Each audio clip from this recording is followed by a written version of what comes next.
Imagine owning a business where your entire livelihood, like the very survival of your company, hinges on just a single rating between 1 and 5. Oh, wow. Yeah, that is stressful. Right. And it's not, a Yelp review that you can just brush off. It's this rigorous safety rating. Hmm. And if you drop to a tier 1 rating, you are at imminent risk of losing your lucrative operating contract. Just gone. Exactly. Yeah. Everything you've built, your entire revenue stream, just gone.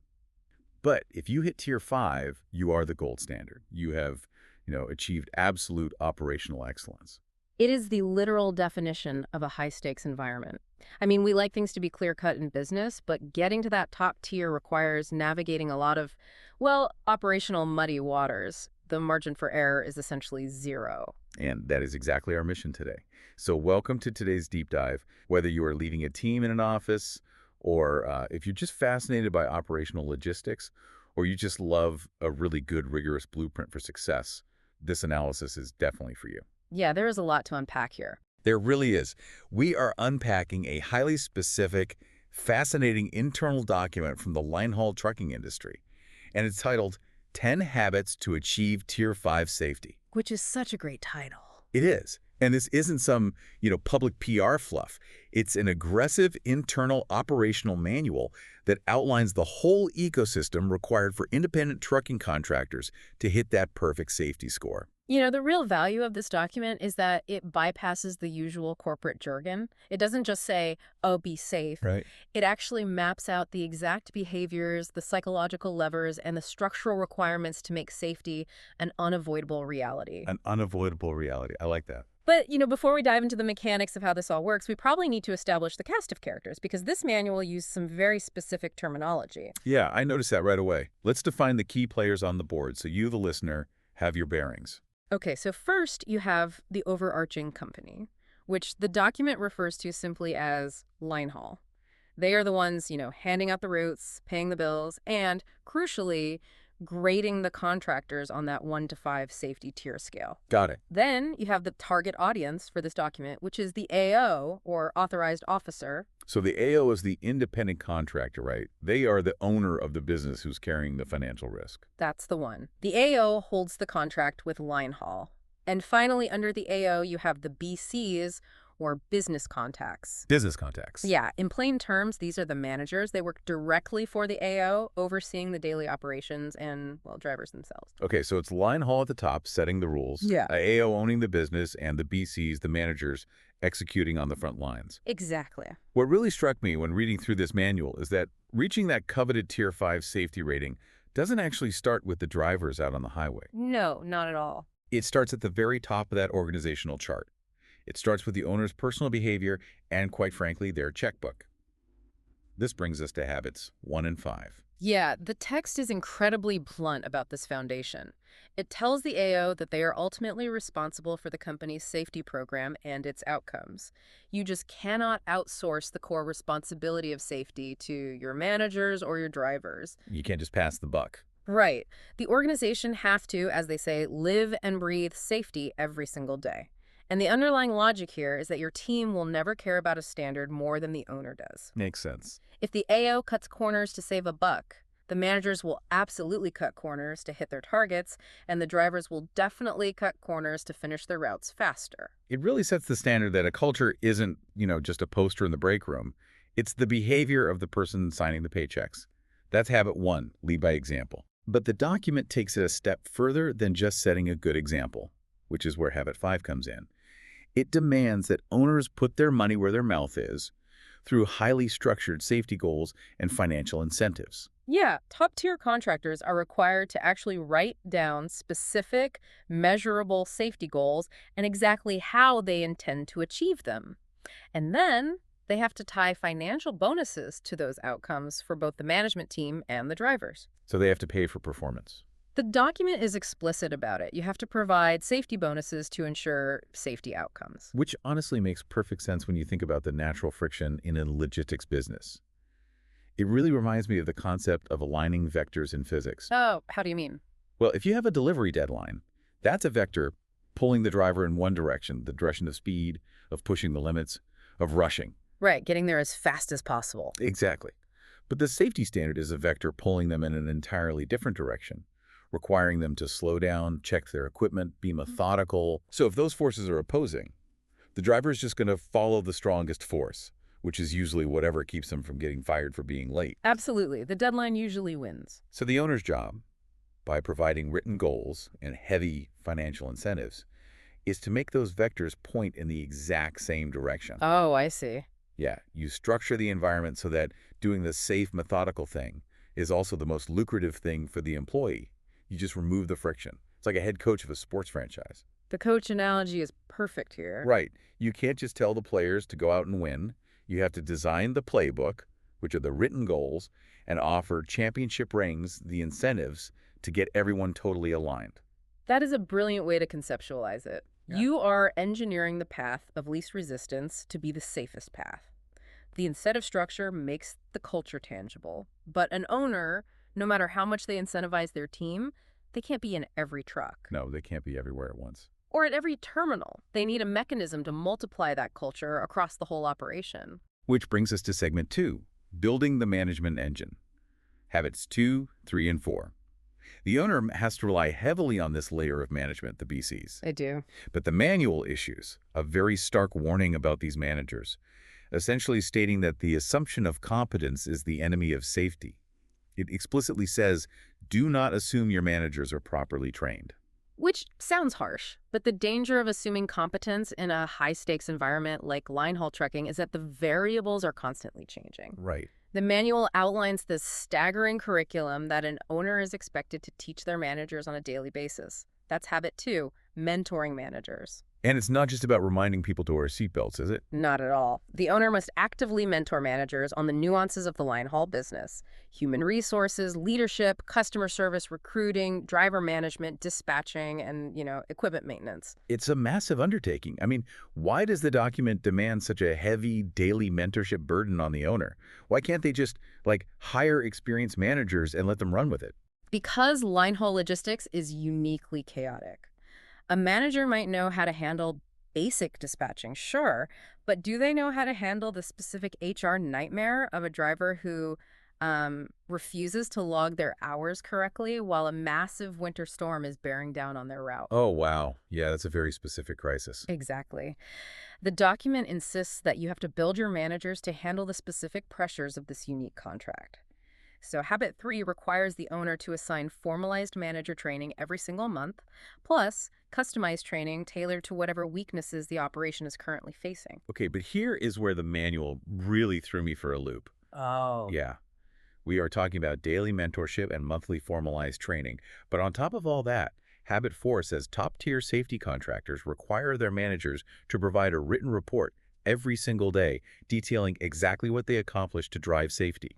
I have to push back on this requirement. Okay, if I am an owner and I am mentoring my manager every day and I'm training them every month, isn't demanding a written safety report every 24 hours crossing the line into, extreme micromanagement? I can see why you'd think that. Won't managers just burn out from the administrative burden of having to prove their worth on paper every single day? In a traditional corporate office environment, you would absolutely be right. It would feel incredibly stifling.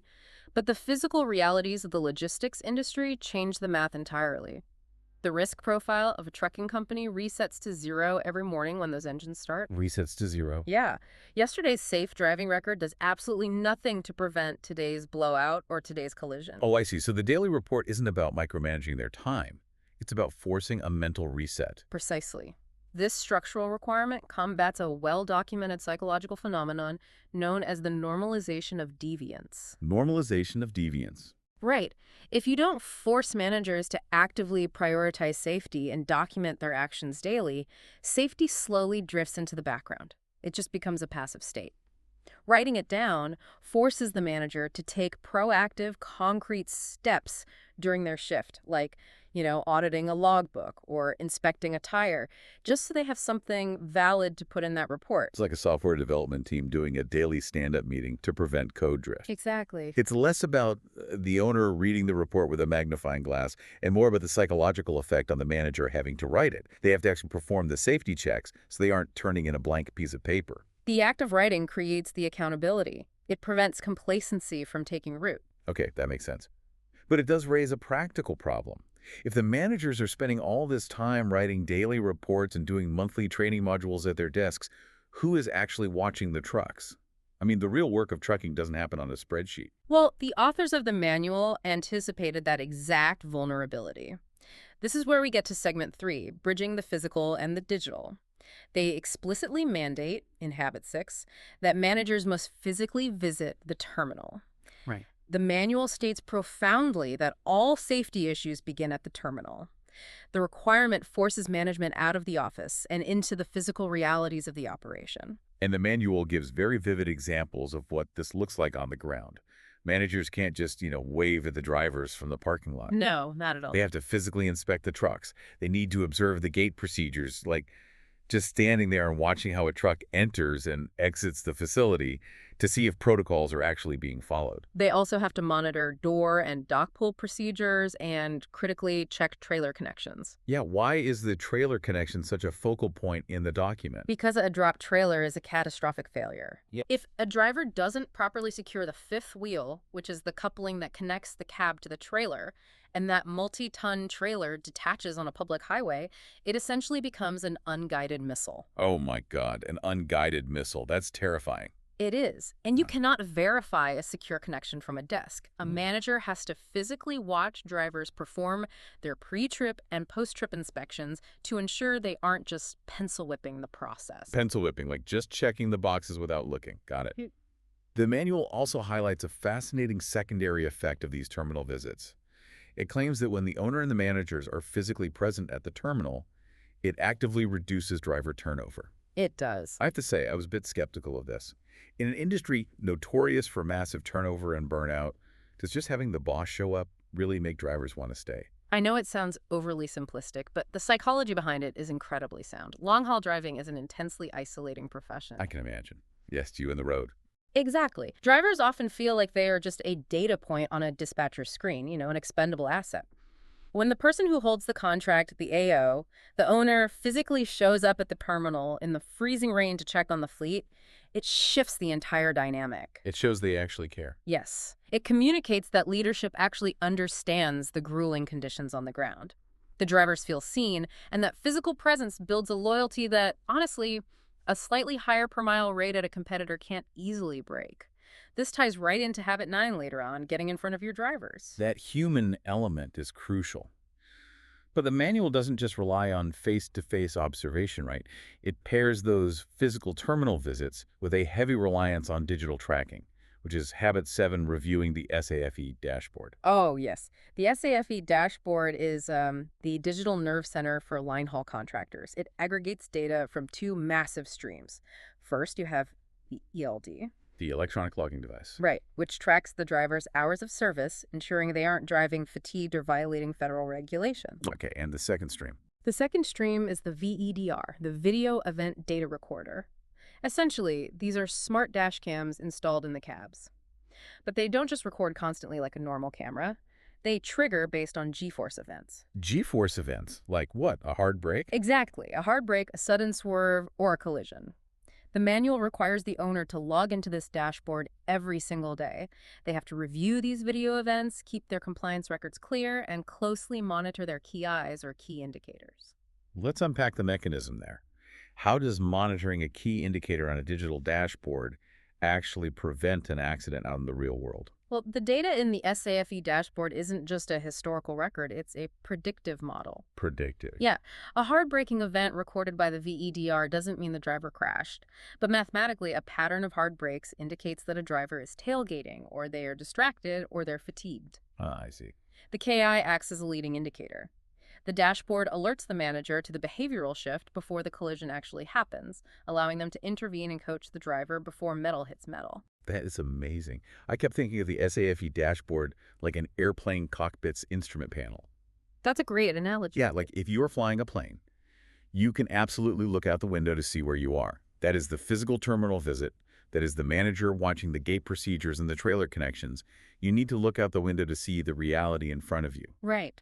But if you want to fly through a storm, or if you want to avoid a mountain before it emerges from the fog, you need to constantly scan your dials and your digital data. That is the dashboard. Exactly. The synthesis of those two inputs is where operational excellence lives. The physical terminal visit tells you what is happening today in the daylight.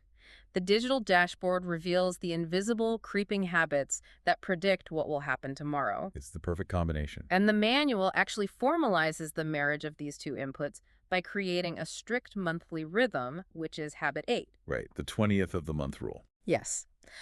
On the 20th of each month, the owner must pull a comprehensive safety results summary report. They sit down with their managers, review the physical observations alongside the predictive digital data, and they use that synthesis to develop the specific safety plan for the next 30 days. It is a relentlessly tight operational loop. Relentless is the word for it. So we have established the foundational culture of financial incentives. We have built the management engine through daily mentorship and written reports. We have bridged the physical reality of the terminal with the predictive digital data. Right. But what happens when that tight operational loop reveals a total failure? What happens when a driver or a manager simply isn't cutting it? This brings us to segment 4, the hard calls. This is where the manual pivots from extreme support to extreme discipline. It addresses the hardest calls a leader has to make. Yeah, and the text is incredibly jarring in this section compared to the meticulous, supportive tone of the rest of the document. Habit 10 is simply fire quickly. Very direct. I'll quote it directly for you. Managers not performing, drivers toxic. Fire them quickly and move on. Keeping underperforming employees on your payroll will tank your business and lead to the loss of your contract. Wow. It goes on to advise that an owner should constantly be recruiting so they have a deep bench to make replacements instantly. You see, in the context of maintaining a Tier 5 safety rating, an underperforming manager or a toxic driver is not just a standard human resources headache. They are an existential threat to the entire business model. An existential threat. If a toxic driver causes a major preventable safety event, the line haul contract is terminated. The business dies. This presents a massive paradox that I really need you to clarify. Okay. Earlier, we discussed how the owner must mentor their managers every single day for constant improvement and train them because you cannot assume they know what they are doing. But now, the mandate is to fire underperformers quickly and move on. Where is the line? How is an owner supposed to know when someone needs more of that daily mentorship versus when they need to be swiftly removed from the company? That tension right there is the ultimate test of leadership. But the manual provides a subtle distinction if you look closely at the language. It all comes down to the root cause of the failure. Okay, go on. You mentor for skill gaps. You mentor for a lack of knowledge. If a manager doesn't understand the nuance of dispatching a route efficiently, or if a driver is struggling to master the interface of the ELD tablet, that is exactly what daily mentorship and training are designed to fix. You support them. Because you don't assume competence, you build it. Exactly, you build it. But notice the specific word the document uses when discussing firing. Toxic. Driver is toxic. Fire them quickly. Yes. If a driver is toxic, or a manager is willfully ignoring safety protocols, they have already been taught if their underperformance is behavioral rather than a lack of knowledge that directly threatens the core safety culture. Ah, I see the difference. Think of the brilliant jerk archetype. A driver might be incredibly fast and hit every delivery window perfectly, but if they refuse to do their pre-trip inspections, they are actively normalizing deviance. And if the owner tolerates that behavior just because the driver is fast, it undermines everything else we've talked about today. It absolutely does. It goes all the way back to the very first requirement. Yeah. Lead by example. If you allow a toxic element to linger, it signals to every other employee that the strict safety rules are actually just optional suggestions. And then the culture collapses. You mentor to build skills, but you fire quickly to protect the culture. That is why the mandate to constantly recruit is so vital. Right, because you need replacements ready. Many owners hesitate to fire a toxic driver because they don't have anyone to cover the route tomorrow. They let operational fear override the safety standard. By always recruiting, you ensure that when you have to make the hard call to protect the culture, you aren't paralyzed by a lack of staffing. Wow. When you step back and look at the entire picture we've painted today, it becomes incredibly clear that achieving a Tier 5 safety rating is never a matter of luck. It's not just about hiring good drivers and hoping for the best. Luck plays absolute no part in it. It is a deliberate, aggressive ecosystem. It requires the owner to establish the standard by aligning financial vectors so that safety is the most profitable choice. Yes. It demands the construction of a management engine through relentless daily mentoring and the psychological friction of daily written reports. Right. It requires leadership to step out of the office, to physically observe the risks at the terminal, while simultaneously analyzing the predictive digital data in the dashboard. And finally, it requires the courage to fiercely protect that carefully built culture by firing toxic elements without hesitation. What is truly remarkable is that while this internal manual was written specifically for line haul trucking contractors, the framework is a masterclass in universal operational leadership. It really is. Whether you are running a software development team, managing a hospital ward, or overseeing a construction crew, the principles hold true. Aligning your incentives, combating complacency through daily accountability, merging your physical observations with digital metrics, and ruthlessly protecting your team's culture from toxic behavior. These are the hallmarks of any elite organization. It fundamentally challenges the idea of passive leadership. Which leaves me with one final thought for you to ponder based on this deep dive. Oh, I'm ready. This entire document places the ultimate burden of reaching Pier 5 squarely on the shoulders of the business owner. It makes me wonder if an owner builds this elaborate system but then slowly retreats, if they start relying entirely on their managers for the daily operations, if they stop showing up in the freezing rain for those surprise terminal visits, or if they stop checking the digital dashboard themselves, are they still actually running a business? That's a great question. Or have they become a passenger, passively holding a contract that is slowly, invisibly sliding backward toward a Tier 1 disaster? In a high-stakes environment, the moment you stop actively driving the culture, you are already drifting toward the cliff. A sobering reminder that excellence is a daily practice. Thank you for joining us on this deep dive. Take these concepts back to your own teams, keep questioning the systems around you, and we'll catch you next time.